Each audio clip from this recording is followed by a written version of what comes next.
Olá a todos, estamos aqui hoje com a nossa convidada, que é a doutora Luzia Travado, que é a psico-oncológica da Fundação Champalimau, em Lisboa. Doutora Luzia, quero lhe agradecer por essa oportunidade que está a dar à Associação Casa Rosa, mais uma vez, em colaborar conosco para passarmos a informação para a nossa comunidade. Uhum, Então, seja muito gosto, bem-vinda. muito gosto, Cátia, de estar convosco. Queria só dizer e explicar a quem nos está a ouvir que eu sou de formação psicóloga clínica, especializada e doutorada na área da psico-oncologia, que é uma especialização dentro de uma ou mais profissões, não é? E é algo que, no fundo, remete para um trabalho continuado dentro da atividade clínica, conjuga a parte psicológica e as necessidades psicológicas específicas da população oncológica, então merece de facto uma especialização nessa área. Só para um esclarecimento. Exatamente, muito obrigada, doutora. Doutora, o cancro da mama é considerado o tipo de neoplasia maligna mais frequente na população feminina.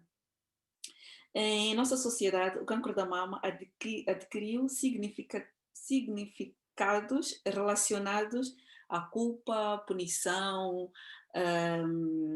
dor ou então o rótulo que recebemos muitas das vezes, que é a morte.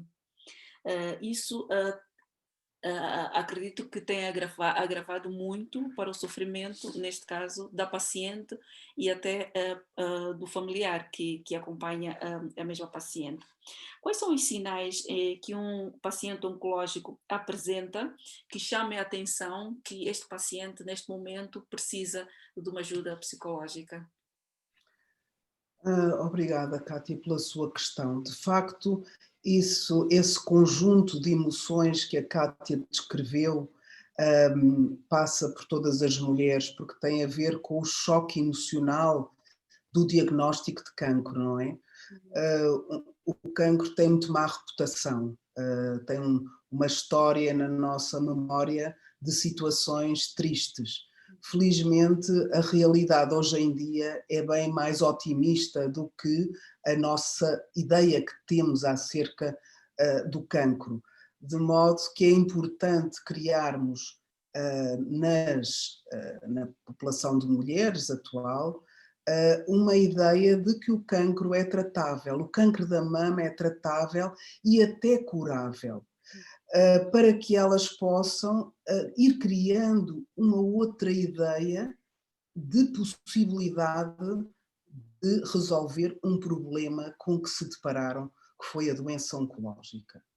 Isso, por um lado, é muito importante desfazer o mito de que eu sou culpada ou que vou morrer, etc. Não, a pessoa não é culpada. São circunstâncias da vida que acontecem, como qualquer outro problema que nos vem na vida, e o que é importante é a pessoa encontrar soluções e quem a possa ajudar para resolver esse problema de uma forma proativa, não ficar impotente, eu não capaz de resolver este problema.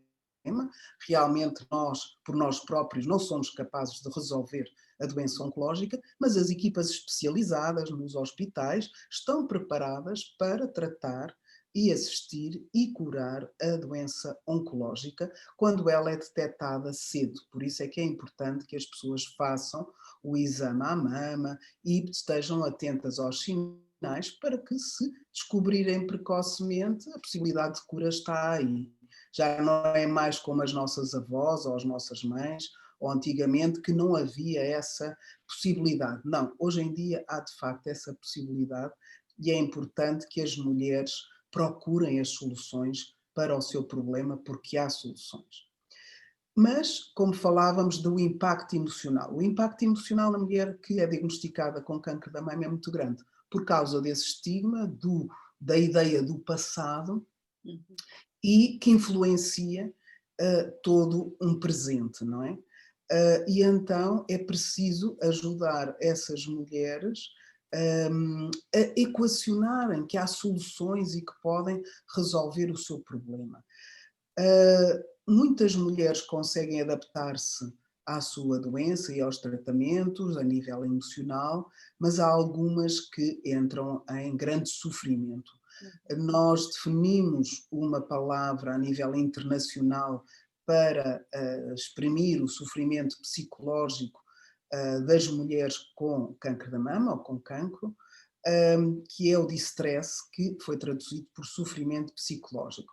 Exatamente porque não queríamos aqui dar nenhuma conotação de saúde mental ou de doença mental. Não, a mulher não tem nenhuma doença mental quando é diagnosticada com câncer da mama. Tem sofrimento psicológico por todo o medo que acarreta o facto de ter essa doença de má reputação com ela. Mas aquilo que queremos é ajudar a que ela sinta que tem soluções.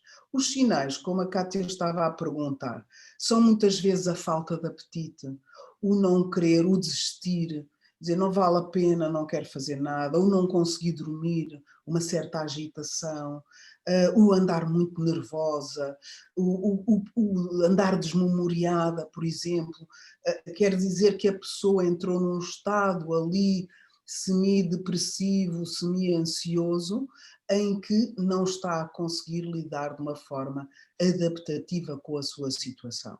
E nesse caso poderá requerer, de facto, acompanhamento psicológico específico para ajudar a criar uma nova ideia acerca daquilo que se está a passar com ela, que é mais baseada naquilo que ela tem realmente e não nas histórias passadas, não é? Porque aquilo que acontece muito é que às vezes a mulher está em sofrimento porque diz a minha avó morreu e eu também vou morrer.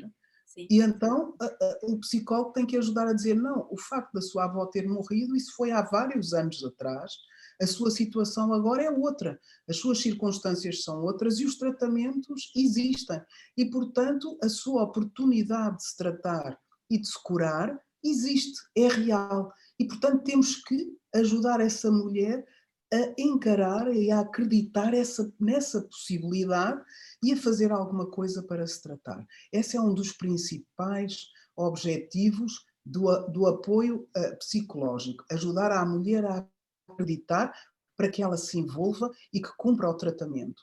Depois, a ajudar a recuperar desses sinais, se ela está agitada, se não consegue dormir, se não tem apetite, enfim, se calhar temos que utilizar técnicas que hoje em dia já foram, já foram estudadas e que estão e que são eficazes na redução desse sofrimento psicológico, intervenções psicológicas, para melhorar a qualidade do sono, para reduzir a ansiedade, para reduzir o estado depressivo e para melhorar toda a atitude da mulher face a esta nova circunstância. E, portanto, aquilo que de facto recomendamos é que esse tratamento, que essa ajuda psicológica possa existir no mesmo lugar onde a pessoa é tratada, para que possa beneficiar dessa ajuda caso necessite.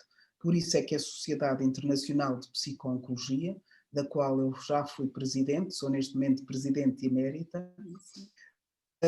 preconiza que o distress, ou seja, esse sofrimento psicológico específico do doente oncológico, que tem a ver com o diagnóstico, seja avaliado regularmente para que possa ser detectado e ser oferecido tratamento psicológico para essas mulheres que sofrem mais emocionalmente desse problema. Eu sei que nos vossos serviços há especialistas nessa área, nos serviços no vosso hospital de Maputo e com certeza noutras instituições. As voluntárias da vossa associação são o exemplo vivo de que é possível a pessoa tratar-se e curar-se e viver depois de uma doença oncológica e, portanto, esse testemunho vivo é também muito importante e, portanto, há todo aqui um apoio psicológico importante profissional e em termos de voluntariado e depois também é preciso influenciar positivamente as pessoas que vivem com essa mulher. Porque se ela já acredita que é possível tratar-se, mas depois lá em casa estão a achar que ela vai morrer, não dá certo. Portanto, tem que toda a gente, não é, que vive conjuntamente com essa moça ou essa senhora que foi diagnosticada, entender este novo conceito de que, de facto, é possível tratar a doença oncológica e ajudá-la nesse sentido, ajudá-la a reagir. Uma pessoa por estar doente, por ter uma doença oncológica, que habitualmente não está doente, atenção, é detectada a doença, mas ela não está acamada, logo não está doente, pode continuar a fazer as suas rotinas de casa e cuidar dos filhos antes de fazer os tratamentos. Há tratamentos que, de facto, depois é melhor a mãe ou as tias ajudarem um pouco nessa parte, mas não está impossibilitada de fazer as coisas. Às vezes fica um bocadinho mais murcha dos tratamentos, mas a doença não costuma, na fase inicial, dar propriamente sintomas, não é? De modo que é todo um conjunto, doente e família, que precisa de ser ajudado a reagir para, de facto, acreditar que é possível a mulher tratar-se e ajudá-la nesse sentido, motivá-la, acarinhá-la, dar-lhe apoio, incentivo para que ela se sinta motivada a ir ao encontro do caminho certo, que é de facto tratar-se. Muito obrigada, doutora. Excelente Foi explicação. muito, foi muito longo, mas pronto, foi aí para dar uma volta a quase tudo.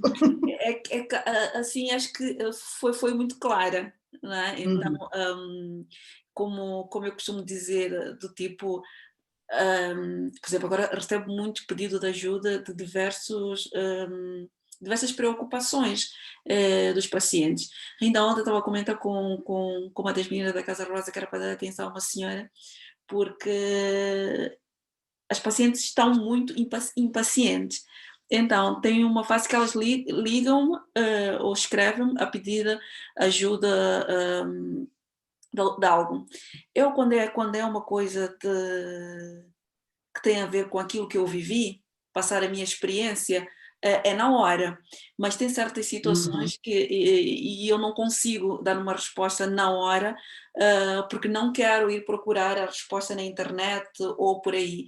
Então, o que é que eu faço? Com a vossa ajuda, de vocês profissionais, que por acaso quero agradecer, que é muito grande, vou buscando ajuda nas preocupações dessas mulheres para poder passar. Então, a senhora dizia-me ontem, puxa, Kátia, afinal, disseste que ias me ajudar, vais me ajudar ou não? Já há 2 dias que disseste que ias me ajudar, não tens-me a dizer nada. Eu dizia, olha, tem que ter um bocadinho de calma, porque esta é uma situação pela qual eu não tenho informação. Então eu pedi ajuda a um médico, que por acaso tinha pedido ajuda ao doutor André Dourado, Uhum, que o problema é que a senhora estava com muitos efeitos secundários da quimioterapia. E uhum. ela estava desesperada porque não consegue levantar da cama, porque tem muitas tonturas, não para de vomitar, então ela estava completamente desesperada. Eu dei aquela minha experiência que me ajudou a mim, mas sempre tento esclarecer que cada caso é um caso. Nem tudo que me Muito fez bem. bem a mim pode cair bem a si. E ela dizia, mas qual é a medicação que tomava? Eu disse, não, isso nunca. Nunca vou passar a medicação que eu tomava para medicação, quem passa é o Uhum. seu médico. Então, se Exato. você sente que está necessidade de uma medicação, o seu médico, que ele conhece o seu caso clínico, né?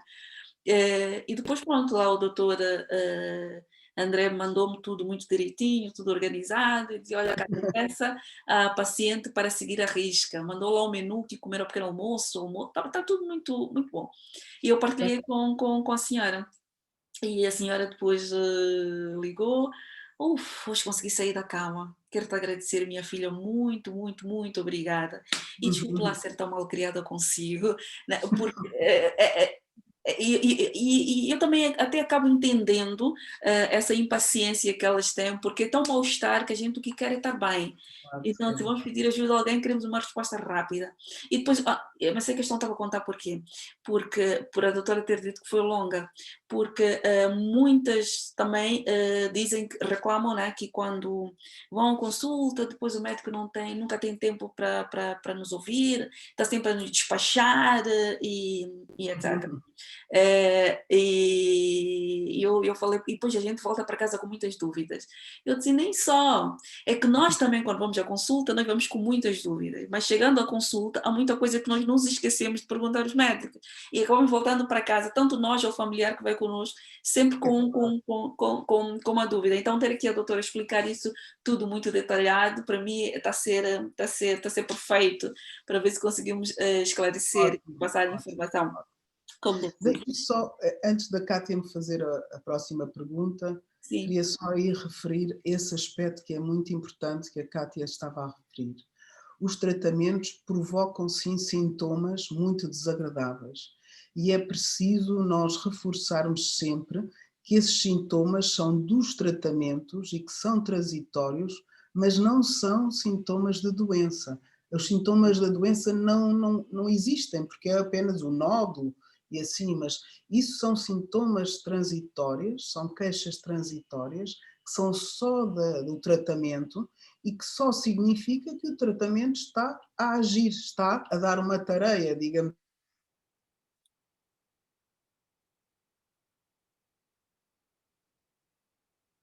realmente fazer efeito, não é? E é por isso que a pessoa se sente mais quebrada. Isto para a pessoa poder ter uma leitura positiva do que lhe está a acontecer e ver o tratamento como aliado, porque os tratamentos são muito difíceis, não é? E é importante que a pessoa sinta que aquele tratamento está a ajudar o meu organismo a combater o inimigo, que são aquelas células cancerígenas que eu não quero ter no meu corpo, não é? E, portanto, é como se estivesse a levar a tal tarefa para expulsar o inimigo do corpo, não é? Mas depois isso logo vai passar e a pessoa vai recuperar o seu bem-estar, tal como o seu cabelo e por aí fora. E pessoas como a Cátia e outras voluntárias são o exemplo disso, de que passaram por uma situação daquele tipo e estão bem, o cabelo cresceu e estão bonitas e a trabalhar. E, portanto, esse exemplo vivo é muito importante para as pessoas realmente confrontarem as suas ideias antigas e negativas, não é? sim, com certeza, com certeza. Doutora, Então, qual o valor real dos aspectos transcendentes, neste caso estou a falar de religião, né? As crenças na criação da disposição positiva na superação da luta, neste caso. Eu, pronto, no meu caso fui muito crente e teve muito houve muito envolvimento de orações e pronto, para a cura. A doutora acredita que essa crença, seja de religião, pode ajudar que a paciente tenha uma maneira diferente de lutar contra o cancro da mama?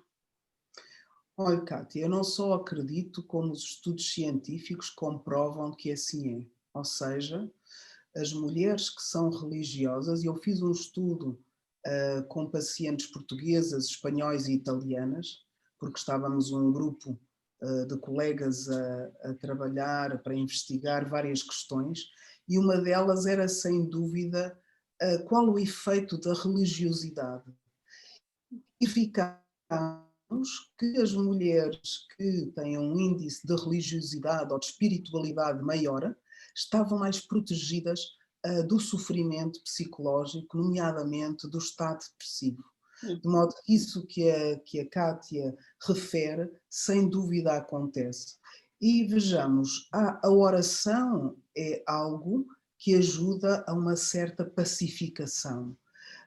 A fé ajuda naquilo que é acreditar que é possível. Uhum. E a fé, para além disso, ajuda a acreditar na proteção de uma entidade transcendente, seja Deus ou quem seja, que vai proteger o próprio a ir ao encontro do seu objetivo, que é curar-se, é tratar-se, é conseguir voltar para a sua vida normal.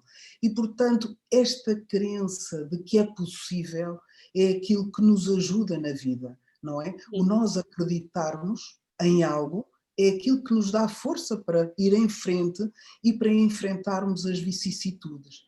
De modo que seja através de fé religiosa ou através de crença que a pessoa tenha nos tratamentos e no futuro e por aí fora, isso ajuda. E sem dúvida, como a Kátia dizia, hum, uh, quem tem fé consegue muito mais adaptar-se ao seu problema e ter uma vivência mais tranquila e do ponto de vista psicológico mais serena do que quem de facto não tem essa proteção.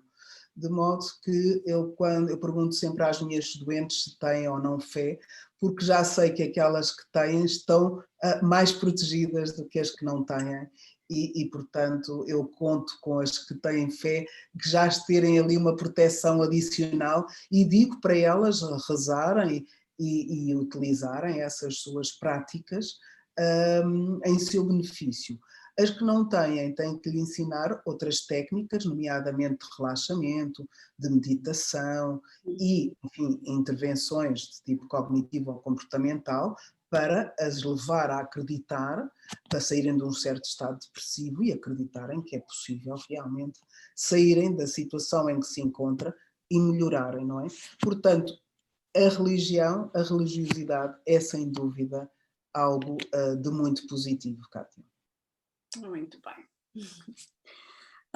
Doutora, em alguns casos, que muitas vezes costuma ser a maioria dos casos, o tratamento para a cura do cancro da mama envolve a mastectomia, a quimioterapia e radioterapia. E esse tratamento, como estivemos há pouco a falar, traz esses efeitos colaterais desagradáveis e também mexe muito com as hormonas da mulher, com o físico da mulher e com o psicológico. A mastectomia pode funcionar como um potencial inibidor de uma vida sexual normal? Olha, Kátia, costuma-se dizer que o sexo está muito na cabeça das pessoas, não é? Sim. Isto porque as coisas são aquilo que nós fazemos delas, não é?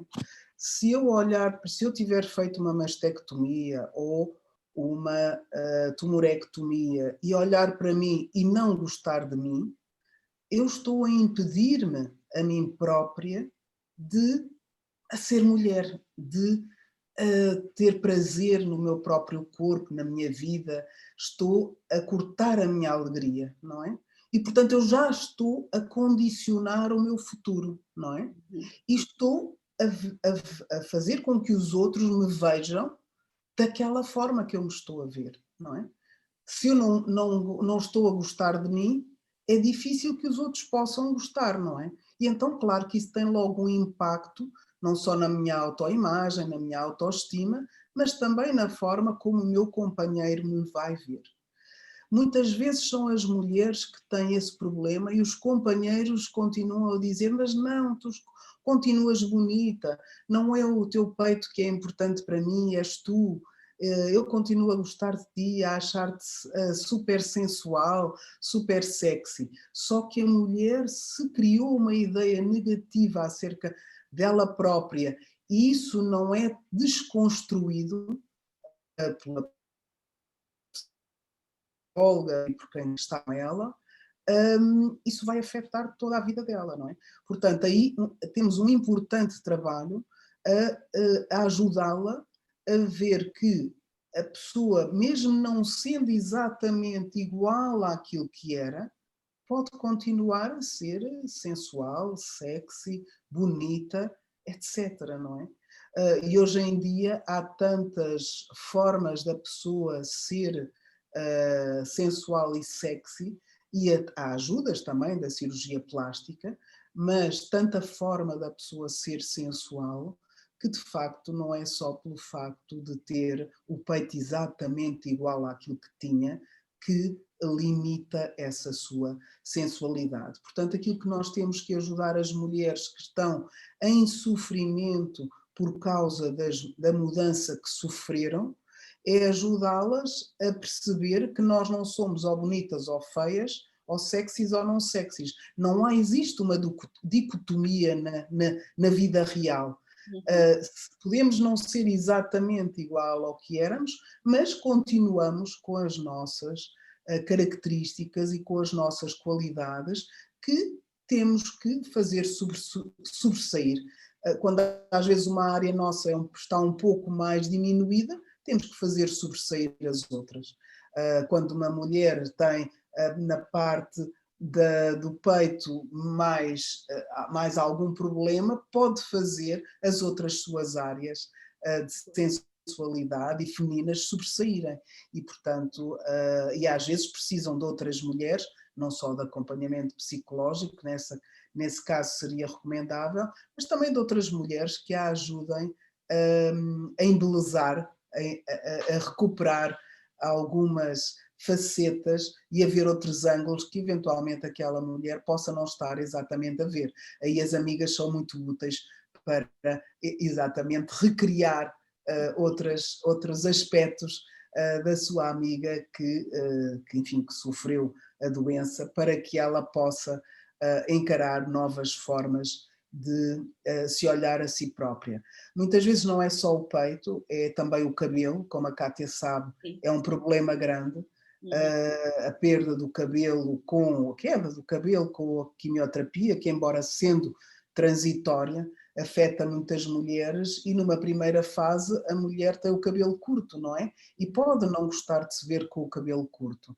Mas hoje em dia há várias formas das mulheres poderem obviar a isso e também compondo-se de outras formas, usando mais brincos, mais bijutaria, lenços, etc., outros acessórios que Uhum. podem ajudar a superar aquela fase mais difícil e a mulher a fazer um bocadinho como fazem as artistas de cinema, não é?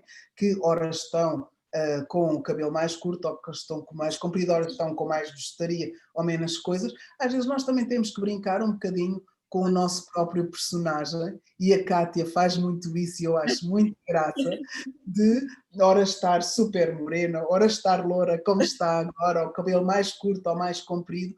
Isso, de Uhum. facto, é muito interessante, não é? Nós podemos ver-nos de diversos ângulos e gostarmos de nós de igual modo.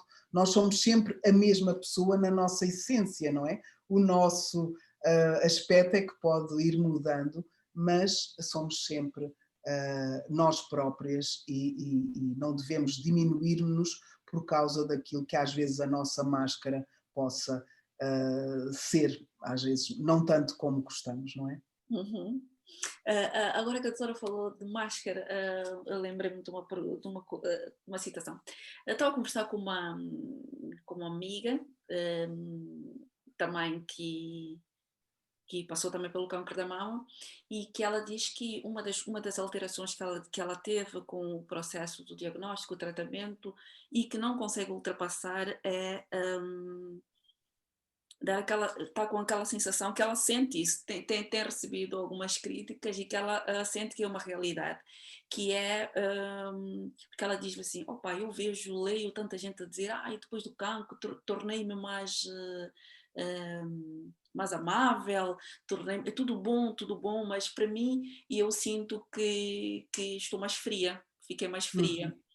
Uhum. Mas assim, pela conversa, eu consegui perceber, se calhar a doutora ajuda-me, porque ela teve uma história muito, muito forte e, e ela sempre tentou usar uma máscara, como ela diz, uma máscara em casa para não transmitir o tanto sofrimento que ela sentia e que agora ela diz que não consegue tirar essa máscara, continua uma pessoa fria, já não tem Uhum. aquele tanto afeto que tinha Uhum. antes, mesmo que ela diz que lhe custa, que sente que mesmo com as filhas ela não tem assim tanto afeto como tinha antes, porque se calhar Uhum. durante o tratamento ela queria mostrar tanto que estava bem, quando usou tanto tempo essa máscara, eu estou bem, não se preocupem comigo, afastem, que não preciso que ninguém esteja sempre em cima de mim, etc. E que ela uhum, continua assim. Agora, uhum. já acabou o tratamento faz 3 anos e que ela continua, que tem sentido isso, que tem recebido muitas críticas. É comum que isso aconteça? Ou seria? Não é tanto tão comum assim, mas acontece. É assim, hum, quando nós procuramos ser super mulheres, Uhum, o ser super mulher é um lugar muito frio e distante, não é? Da realidade e também da afetividade. uhum, E esse lugar não nos serve e não devemos afastar os outros quando eles nos querem ajudar. Porque de facto todos querem fazer parte, as crianças querem dar mimo e devem ter esse lugar, esse papel. Os pais e os sogros querem também apoiar, o marido também, e devemos, a mulher que está em tratamento deve receber esse apoio com graciosidade, não é? Não é deixar-se substituir, não, também não deve ser inválida, não é? Porque a uhum, mulher pode fazer as coisas, mas aceitar esse ato de amor das pessoas que lhe são próximas, porque isso é a expressão mais bonita da solidariedade humana, não é? E é naquela altura que os nossos filhos aprendem também esses valores de solidariedade. uhum.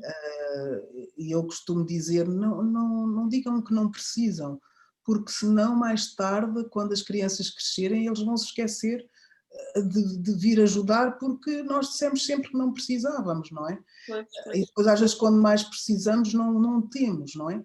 Não, deixem ajudar, deixem que os outros façam parte e agradeçam, deixem-se mimar, porque é uma fase difícil para todos, para a mulher e para quem ela ama, e portanto irem todos em conjunto e todos participarem é a melhor forma de todos gerirem da melhor forma esse processo. Uhum, Realmente quem se põe muito afastado e por vezes são mulheres que têm uma difícil digestão do choque e da revolta, uhum, ela provavelmente precisa ainda de digerir isso, o choque e a revolta, uhum. sobre aquilo que lhe aconteceu, porque de facto nós não somos super mulheres e estas situações atingem-nos. Uhum. Portanto, ela foi para um lugar onde agora, para sair, Não tem. tem que aceitar que não é super mulher Uhum. e se calhar deverá começar por agradecer a todos a participação e deixar-se comover, pela empatia que todos tiveram com ela. Eu, se calhar, aquilo que queria dizer é que ela tem estado a aguentar nesse registro mais distante e frio, porque quando ela entrar num registro mais emotivo, ela provavelmente irá chorar aquilo que não chorou até agora. Às vezes tenho pacientes que, passado meio ano de terem terminado a sua experiência, às vezes até mais, desabam a chorar sem saberem porquê, não é? E quando eu vou a ver, não é? Elas não choraram durante todo o tempo, aguentaram ali fortes e firmes, porque tinham que ajudar a família a acreditar que elas iam conseguir, mas às vezes também não tem que ser assim de uma forma tão forte. E depois há uma altura em que o organismo já não aguenta aquela contenção e desaba, não é?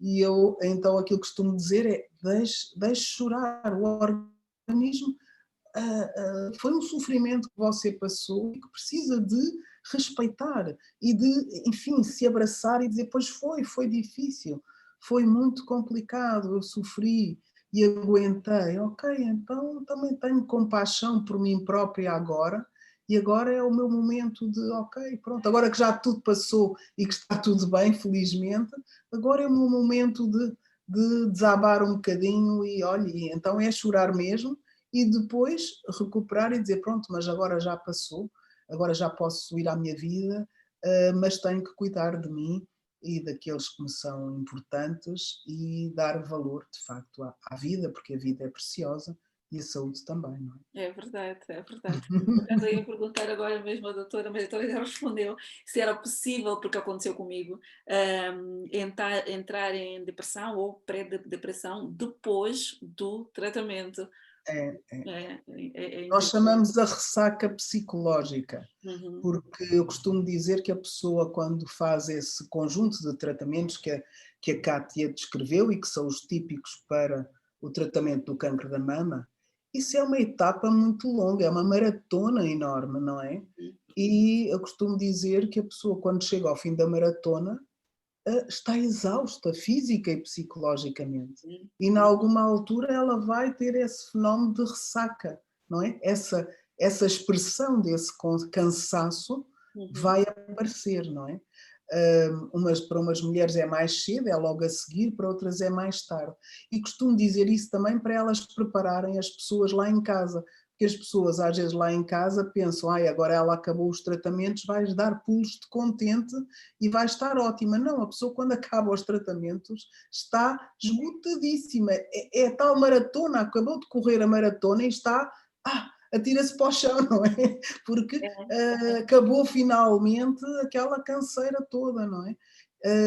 E a família precisa de celebrar com a paciente por ter chegado ao fim dos tratamentos, mas apoiar ainda durante algum tempo, e a recuperação demorará para quem fez quimio e rádio habitualmente uns 3 meses até a pessoa conseguir voltar ao seu registro normal, não é? uhum, Portanto, não deve de ir logo trabalhar a correr, porque então pessoas com família precisam de um pouco mais de tempo para recuperar dessa exaustão física e uhum. psicológica. Muitas vezes a física foi acontecendo, mas a psicológica só acontece após, não é? E então aí o choque, então, mas agora é que eu estou a chorar, agora é que me está a acontecer isto, agora é que eu estou Sim, nesta fase. Pois, mas porque a pessoa, durante os tratamentos, tinha aquele ritmo e tem que ser, e aquela data, e a próxima, não sei o quê, nem tinha tempo para pensar, era só para fazer, e uhum. depois quando acaba, então agora eu já posso pensar e sentir, e Pois, então cai tudo em cima, não é? E a é pessoa precisa de estar preparada para que isso vai acontecer, para não achar, então e agora o que é que me está a acontecer, não é? Para não ficar em pânico dessa reação de ressaca física e psicológica, que é absolutamente normal, não é? Por isso é que eu costumo dizer, então a pessoa andou a correr a maratona, é natural que ao fim da maratona esteja exausta, precisa de um tempo para recuperar, certo? certo. Oh, doutora, muito obrigada por esse seu tempo. Vou pedir Com só muito para gosto. Já doutora. sabe que eu vos adoro, Ah, tenho Moçambique no coração e os movimentos voluntários de mulheres hum, que dão o seu tempo, a sua energia e a sua experiência a outras mulheres, acho isso lindo e uma forma de dar um significado acrescido à experiência que tiveram, enriquecendo a vossa experiência e das mulheres que precisam desse exemplo tão forte, esse testemunho de vida que vocês dão. De modo que é com enorme prazer e, Cátia, estou ao vosso dispor para aquilo que precisarem, está bem? Com muito eu gosto. sei. Obrigada, Muito bem. doutora. Tá, Um beijinho beijo grande. para Outro. si e para todas as meninas voluntárias do seu grupo, que aliás têm um vestido muito sexy a mostrar que é possível continuar a ser sexy, super sexy, mesmo depois de terem passado esta maratona. É Tá verdade. bom? Tá, beijo Beijinhos de grande. Obrigada e Lisboa para todos continuação do vós. trabalho. E da Fundação Champalimau, que é onde eu estou e que vocês sabem, não é? Um beijinho grande. Tá, um beijo. Adeus. O resto, bom dia. Obrigado. Obrigada igualmente.